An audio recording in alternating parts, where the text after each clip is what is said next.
On peut y aller. Attends, c'est comment ton prénom juste? Jean. Jean. Muriel. Et Roseau. François. Le François. Compliqué, il est plein de bon sens. Bon, alors, je vais quand même prendre le son. Parce que c'est ça. Ouais.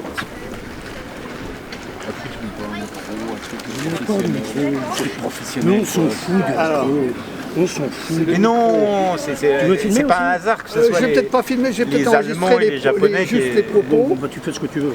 Tu vois, je vais juste c'est les paroles qui m'intéressent. Bon, ça vous ennuie si vous êtes filmé, il faut le dire. Hein. Si vous voulez pas être filmé, on filme pas. Bon, de toute façon, il n'y a que moi qui parle. Non, après, vous pourrez pas. Donc voilà, Attends, je mets juste... Ils sont tous, vous avez vu, ils sont tous obsédés par leur petits Enregistrement ils sonore. regardent toute la journée. Ça y est. Mais lui aussi, il est tombé dans le piège. C'est terrible. Ah oui? Vous trouvez pas?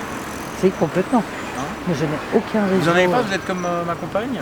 Je n'ai aucun réseau. Aucun. Mais vraiment aucun. Ouais, moi, c'est pas mon cas. Je suis dans pas mal de réseaux et bon, c'est une histoire.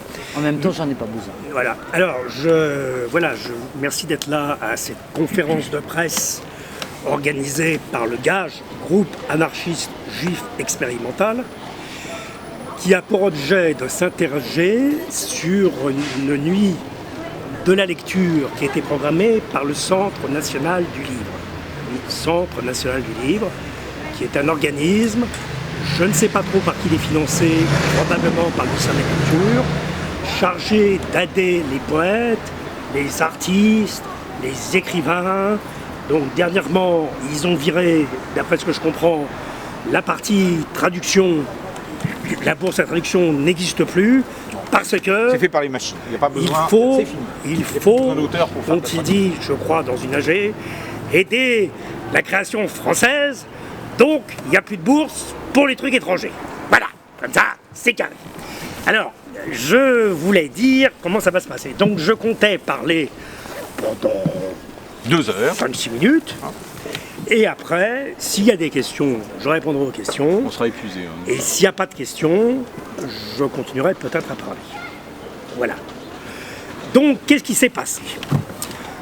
Le 3 janvier 2016, à 10h30 du matin, je trouve sur mon portable, à la page Facebook, l'annonce du Centre national, la page Facebook du Centre national, pas du cinéma, du livre, annonçant le samedi 14 janvier, le répondeur de la poésie, le répondeur vocal, c'est pas le répondeur vocal. Bon, Pierre, quel est le président actuel de la République? Non, mais j'aimerais savoir, je voudrais faire juste un petit... Le répondeur vocal de la poésie interviendra entre Étampes et Brétigny, enfin, entre Paris-Austerlitz et Brétigny, dans le train. Je publie ça en mettant amis des répondeurs, enfin je mets une connerie sur le répondeur parce que ça me saoule, et j'écris un petit poème que je trouve extrêmement brillant, dont je vais vous donner quelques extraits, alors c'est un petit peu brillant, je m'en excuse, mais ça va être rapide. Voilà, moi poète, je déclare, la poésie dans le train, j'en ai marre. Le train, il roule pas. Il y a Vichy Pirate. Il y a éloignez-vous de la bordelle du quai. Il y a le train en retard. Le caténaire est cassé. Il y a le conducteur est pas là. Vichy Pirate encore. Étiquetez vos bagages. Montez par la droite. Montez par la gauche. Le train est supprimé. Le train est des travaux. Les travaux seront tout le week-end. Les travaux seront tout le mois. Et ça marche pas. Et ça marche pas. Et ça marche pas. Mais Pierre, voilà c'est pour ça que la poésie. Voilà. C'est pour ça que la poésie. Ta gueule. Voilà. Elle est calme. Bon, alors c'est pour ça que je voulais lire ce poème que je publie donc sur la page Facebook en proposant aux camarades du Centre national du livre de m'associer avec cette lecture avec le poème que je viens de dire. Je le refais? Non, c'est pas la peine. Ah, partir tout ça. Bon, et je reçois, c'est extraordinaire, 5 minutes après, c'était moi, bonjour, un café, 2 cafés, 3 cafés, 4 cafés. Merci madame, merci, très gentil. Je reçois 5 minutes après, c'est extraordinaire. Moi, Pierre Merezkowski, le fondateur du Gage, qui n'a strictement rien foutu de sa vie, qui a été au RMI toute sa vie, et qui après a été logé gratuitement, a travaillé dans une banque américaine, à rien faire du tout, qui fait des films, alors que je fous rien du tout. C'est les mecs qui filment, c'est eux qui réécrivent le scénario. Bon, il y a que moi qui joue parce que sinon ça dort. Voilà, si c'est pour donner de l'ambiance, si c'est pour moi qui joue, il se passe rien parce que tout le monde dort, tout le monde roupille. Voilà. Et ben, moi, il m'appelle, il m'envoie un mot à moi, j'avais les larmes aux yeux, vous vous rendez compte? C'est comme si le ministre s'adressait à moi. Et ils me disent, cette phrase historique, où avez-vous vu cette histoire de serveur vocal? Alors là, ça m'a énervé. Crac, parce que maintenant je sais hyper bien me servir des portables, je retourne sur la page SNL, copier, coller, et il y a écrit serveur vocal. C'est pour moi qui l'ai inventé. Et donc je l'envoie. Voilà. Et petite anecdote encore, extraordinaire, ce même jour, c'est une parenthèse, quelqu'un, un scénariste extrêmement connu, il dit pas son nom, c'est créé de nous, se plaint que la SACD, c'est pas le centenaire du livre, c'est l'annexe à côté pour les ronds. Enfin, c'est un peu pareil, c'est les mecs qui récoltent des ronds et qui sont chargés de donner un peu de ronds à tous les écrivains. Mais en fait, le conseil d'administration, comme ils ont toutes les voix, ils prennent tous les sous pour eux. Comme aux urgences, ils ont rien du tout. Bon, je vois pas ce qu'il y a à faire l'hôpital des urgences, mais comme tu m'as parlé de ta fille, tout un bordel, les temples, tout ça, je sais pas. Voilà, donc c'est ça le capitalisme. Et alors, le mec écrit, voilà, j'ai passé ce feuilleton en premier sur je sais pas quoi, pas en streaming, donc vous devez 100 000 €. Bon, c'est des potes. Et moi j'écris, comme pour le Centre national livre, pour avoir le service de réclamation de la SACD, ouvrez une page Facebook. Crac, rebelote, ça recommence. Il m'appelle. Ah, la SACD, mais le chevalier, non, c'est pas toi, c'est un mec qui s'appelle le chevalier des ordres, des arts et des lettres. Et j'ai lu, il a fait une mise en scène, j'ai été retraité. Une fois à 18 ans. Et maintenant, c'est le président de la SACD ou de la SCAM ou de l'UNEF, renouvelé, j'en sais rien, enfin un truc de double peu importe. Alors, c'est pareil, ils me disent, mais monsieur, vous avez un problème avec nous? Ah non, aucun. On vous doit de l'argent? Ah non. Voilà. Alors, je prends le train à l'heure convenue, je m'inscris sur Eventbrite, parce qu'il fallait s'inscrire, je reçois un QR code, à mon nom. Un QR code.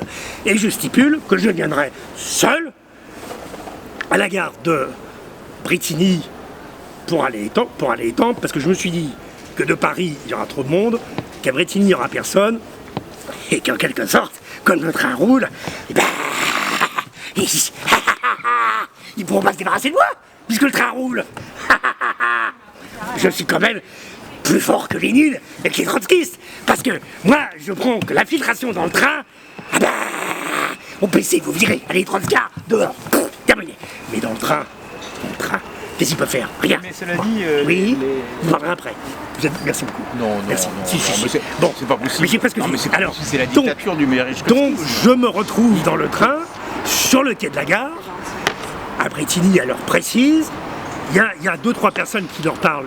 Ils ont des têtes de poètes. Je leur demande s'ils sont poètes. Ils disent non. Bon. Après, je vais voir la dame de la SNCF. Pas au courant. Pas de nuit de la poésie. Rien d'annoncé. Après, il y a un monsieur qui arrive. Et je rentre dans une série d'hypothèses. Les poètes n'étaient pas là. À 3h, le train s'arrête. Personne ne monte. Et il n'y avait qu'un seul escalier. Donc, ils ne sont pas venus. Alors là, des choses extraordinaires apparaissent dans ma tête. Est-ce moi qui, par la puissance du Facebook, a foutu un bordel terrible, parce que la parano des trucs constitués avec une pyramide, avec des secrétaires, payés ou pas payés, mais le truc pyramidal a peur de ce qu'il ne connaît pas. Et je me dis, ils ont vu qu'un crétin a écrit quelque chose sur Facebook, qu'est-ce qui va se passer? C'est la panique, on annule tout. Alors, je dis, il n'y a pas tant que ça. Je peux citer une anecdote que je cite souvent. J'ai fait partie du mouvement du Bourg, enfin bon, pour faire partie, disons que j'étais dans le pouvoir. Et un jour, avec des camarades, j'ai annoncé une action sur Nidbou politique, mais sans le CNL. C'est-à-dire, on va lire des poèmes. Bon, sans le CNL, parce que, je ne sais pas les appeler, je ne sais pas qui sont, c'est un peu compliqué. Et ben, pile à l'heure, un quart de flic me dit, vous avez annoncé à 8h, c'est quoi ces conneries, il est 10h, ça me fait pas rire. Alors, moi, je commence à rigoler. Et il me dit, si c'est pour balancer n'importe quoi sur Facebook et nous faire chier qu'on tourne en rond, ça me fait pas rire. Voilà, et ta poubelle, voiture, tu la déménages, sinon t'as une amende. Donc je conclus, peut-être que la panique vient du corps. Il voit un truc, un virus. Le virus qui n'existe pas, qu'on ne peut pas mesurer. Et crac, l'économie mondiale s'est arrêtée pendant 2 ans. Pour un truc qui n'existe pas, qu'on ne peut pas voir. Alors, l'effet de Facebook, c'est ça qui me fascine. C'est que d'un seul coup, tout s'arrête, ils ont peur. Alors ça, c'est une première hypothèse, je ne la crois pas tellement crédible. Je vais être sincère, ça me paraît bizarre quand même. Alors, la seconde hypothèse, ça a été soulevé par quelqu'un qui est présent ici, mais je ne donnerai pas le nom parce que je ne sais pas qui est qui. Il y a l'histoire du QR code. Est-ce que c'était un moyen pour la SNCF et Eventbrite de savoir qui venait à une action culturelle et qui ne venait pas, et donc d'avoir les noms? Mais dans ce cas-là, pourquoi personne n'a scanné le QR code?